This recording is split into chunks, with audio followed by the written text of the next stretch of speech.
सबसे पहले तो ये कि मैंने इनके बारे में जो अखबार में ख़बर आई थी मैंने वो ख़बर पढ़ी थी, और उसके कुछ महीनों के बाद मुझे जब अनंत सर ने फ़ोन किया और मैं उनसे मिलने गया, और उन्होंने जब मुझे बताया कि उनके जीवन पे ये एक फ़िल्म बनाने जा रहे हैं, तो एज एन एक्टर तो मैं बहुत उत्साहित हो गया। दूसरा, मैं ये जानना चाहता था कि स्क्रिप्ट कैसे लिखी जाएगी, कहानी क्या है उनकी। कहानी चूँकि तो जो अखबार में न्यूज़ था उससे जाहिर था कि क्या है कहानी।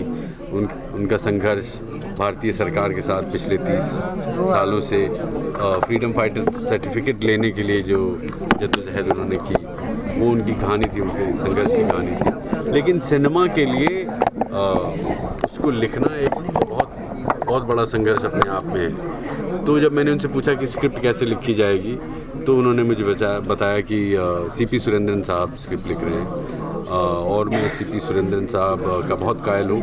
मैं उनको बहुत सालों से जानता था, बतौर जर्नलिस्ट, बतौर पोएट एंड बतौर लेखक। लेकिन ये उनकी पहली फिल्म बतौर स्क्रिप्ट राइटर थी।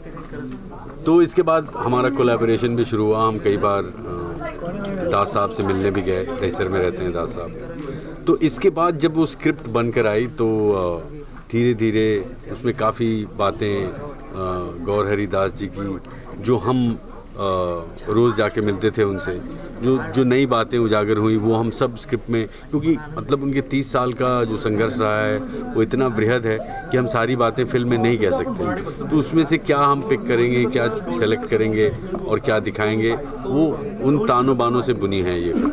ऐसी कोई चीज़ थी जिससे आप इंस्पायर हुए? सारी चीज़, मतलब एक चीज़ नहीं थी। Bye bye bye bye bye bye. देखिए, उनको पकड़ा नहीं, आप लोगों ने, वो भाग रहे हैं। तो उनकी हर चीज़ काफ़ी इंस्पायरिंग है दास जी की।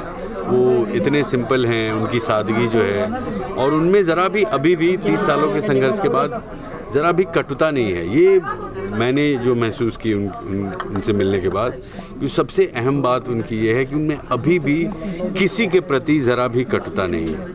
तो इतने मृदुभाषी हैं, इतने मधुर स्वभाव के हैं, हमेशा खुश रहते हैं। अभी भी उनकी अभी उम्र कुछ 81-82 ईयर्स की होगी, लेकिन अभी भी उन्हें कोई मलाल नहीं है, कोई बड़ा दुख नहीं है वो, और अंदर से चित्त से प्रसन्न व्यक्ति।